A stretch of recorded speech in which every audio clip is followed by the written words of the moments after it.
The Santa Teresa Tram is a historic tram line in Rio de Janeiro, Brazil. It connects the city center with the primarily residential inner-city neighborhood of Santa Teresa, in the hills immediately southwest of downtown. It is mainly maintained as a tourist attraction and is nowadays considered a heritage tramway system, having been designated a National Historic Monument in 1988.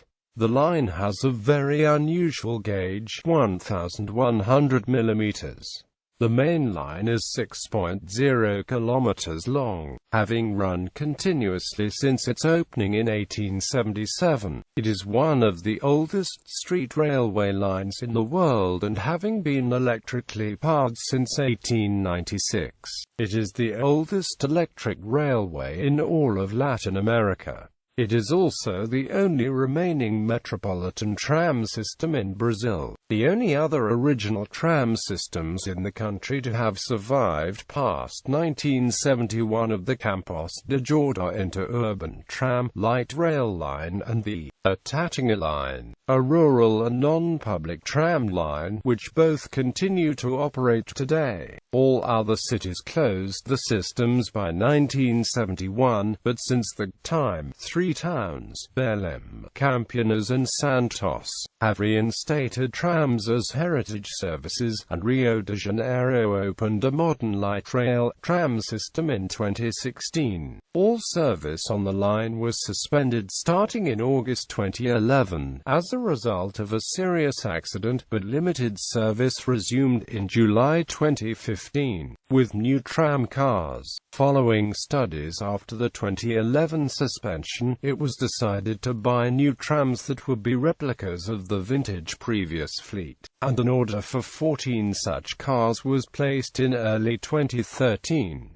Rebuilding of the line then commenced, and was continuing in late 2014, at which time reopening was projected for 2015, in time for the 2016 Summer Olympics. In July 2015, limited service resumed between Estacão Carioca and Largo de Curvelo, and was extended from the latter point to Largo de Guimarães in December 2015, making the length of route currently in operation about 2 kilometers. However, opening of the full line has been delayed to at least December 2017.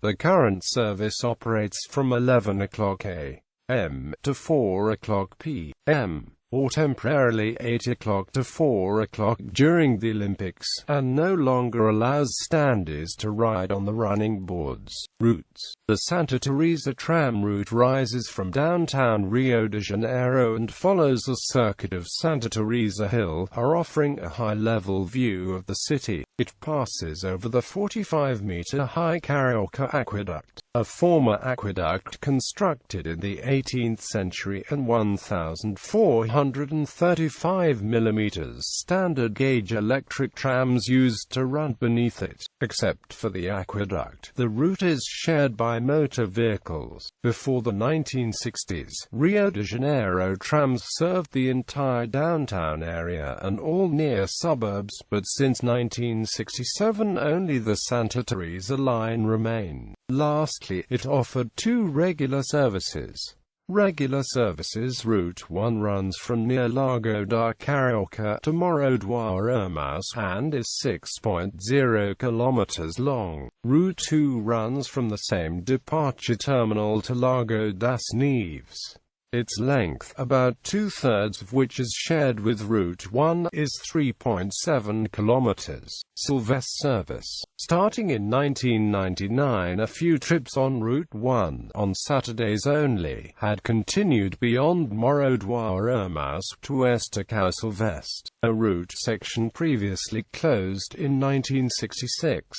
However, operation of these trips became sporadic and is thought to have ceased by 2005 or 2006. The section of tramway between Aramaus and Silvestre was closed definitively in 2008, after the theft of most of the overhead trolley wire. History. If horse-drawn tramways are included, trams have operated in Rio de Janeiro continuously since 1859.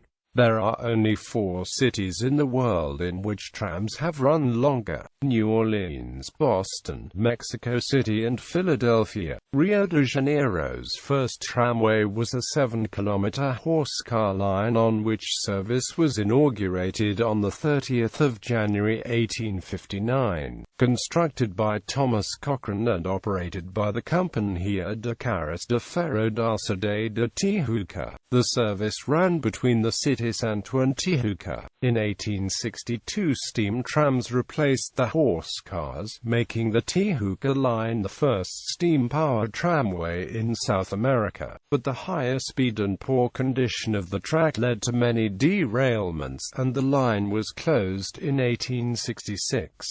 It was reopened in 1870 by a different company. A new horse-drawn tram was built in 1868 by Charles B. Greenough, and a service running from Rua do Uvador to Lago de Machado commenced on 9 October, extended to Botafogo 6 weeks later. By January 1871, the line had reached Rio de Janeiro Botanical Garden, 10 kilometers from the city center. Another horse-drawn tram, constructed by Albert H. Hauger and run by the Rio de Janeiro Street Railway, opened on 25 November 1869.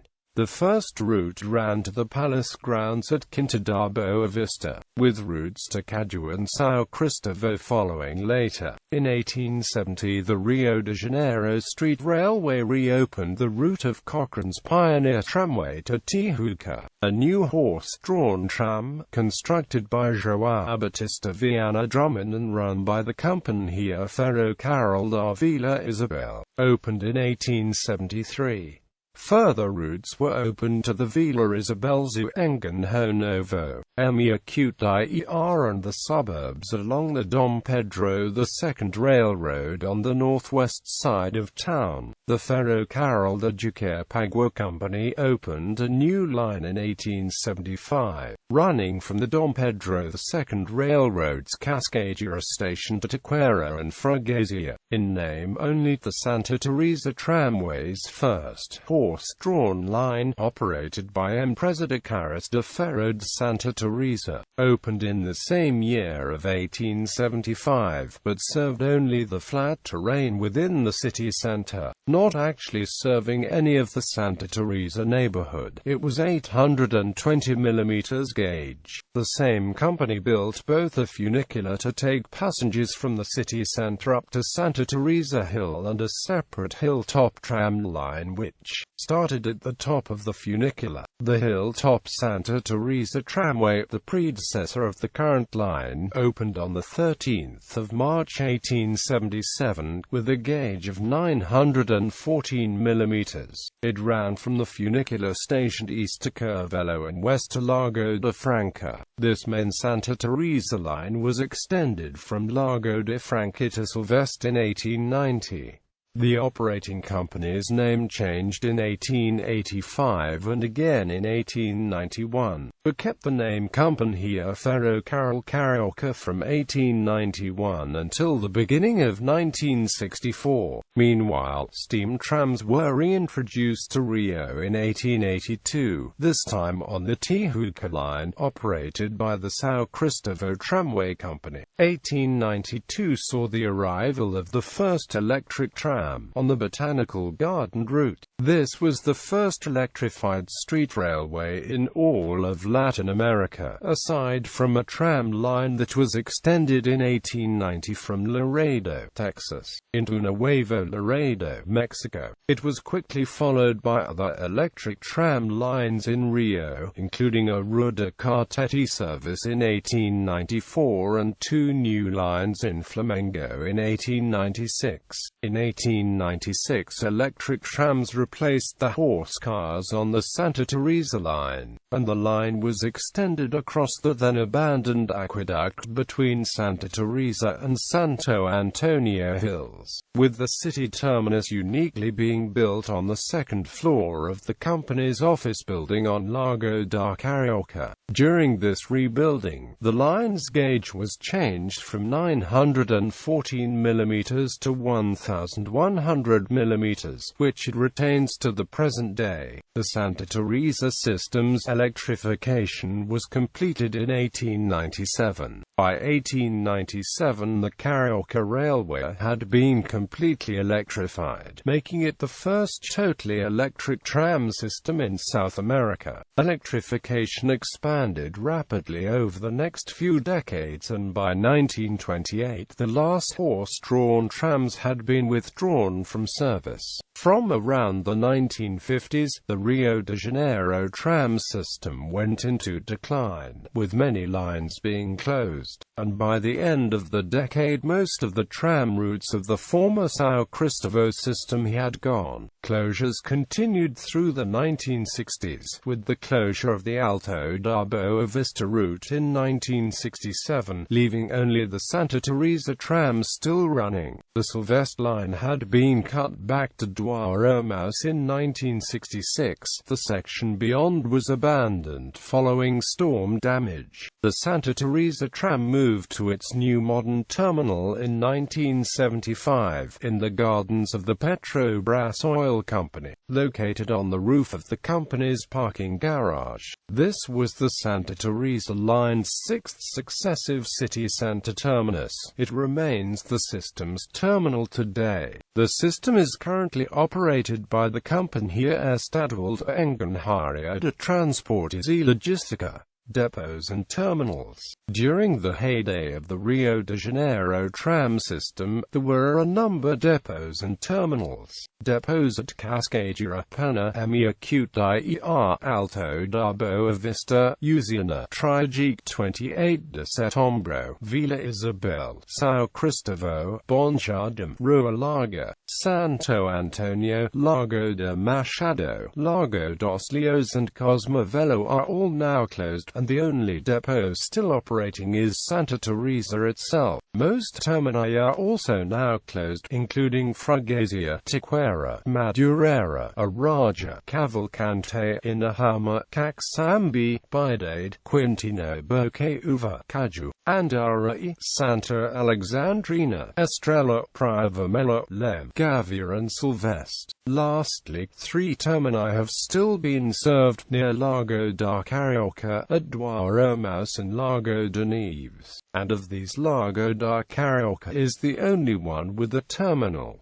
One historic mule tram depot at Vila Guarani is preserved. Problems. Prior to the 2011 suspension, the tram's fleet was outdated, with only 5 cars remaining in use on a regular basis, which were almost a century old. The cars were open-sided with wooden crossbenches, leading to street children often hopping on and off for free rides. Electricity to the cars is provided through roof-mounted trolley poles, and all cars are bidirectional. The old cars were built locally by the tramway companies, but several key components were supplied by foreign manufacturers. Traction motors from English Electric, controllers from General Electric, and trucks by the Peckham Manufacturing Company. The cars and tracks were not in good repair, so the ride was slow and bumpy, though the carriages were regularly repainted in keeping with the tram's heritage image. The ride is good for sightseeing, but besides tourists, there are few regular paying passengers, and so the tramway was increasingly running at a loss. The new replica trams under construction, which began to arrive in 2014, have new safety features but retain the appearance of the old cars. The heritage preservation value and tourist appeal. They are bidirectional, open-sided cars, using trolley poles to collect current, suspension and renovation. 6 people were killed and at least 50 injured when a tram derailed in late August 2011.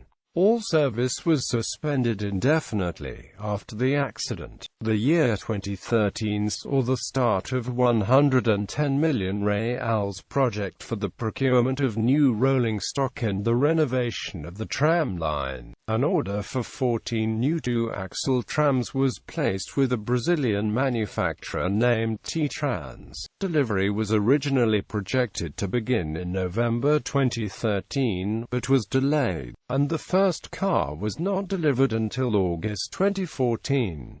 Reopening of the line is planned to take place in stages, starting with the section between Largo da Carioca and Largo de Curvelo, followed by the section up to Praça Odlo Costa and lastly by the section to Estação Silvestre. At the end of May 2014, it was predicted that service on the first stretch would be reinstated in August 2014, but this was delayed, and only one new tram car had been delivered by the 1st of October 2014 and was making test runs. After additional delays, the first segment finally reopened on the 27th of July 2015, with very limited service initially, covering only the 1.7-kilometre section from Carioca terminus to Largo de Curvelo and running only between 11 o'clock a.m. and 4 o'clock p.m. every 20 minutes Monday to Saturday. Service was extended from Largo de Curvelo to Largo de Guimarães on the 28th of December 2015, but without any expansion to the limited hours of operation. During the 2016 Summer Olympics, the hours of operation are temporarily expanded to 8 o'clock a.m. to 4 o'clock p.m., and the frequency doubled to every 10 minutes. The old trams are in storage at the depot, the fate undecided, and the new trams that have been delivered so far are stored in the Carioca terminal loop. Reconstruction work on other sections of the line continued in 2015, but has been temporarily suspended since April 2016, and reopening of the full line is now not projected to be achieved until December 2017.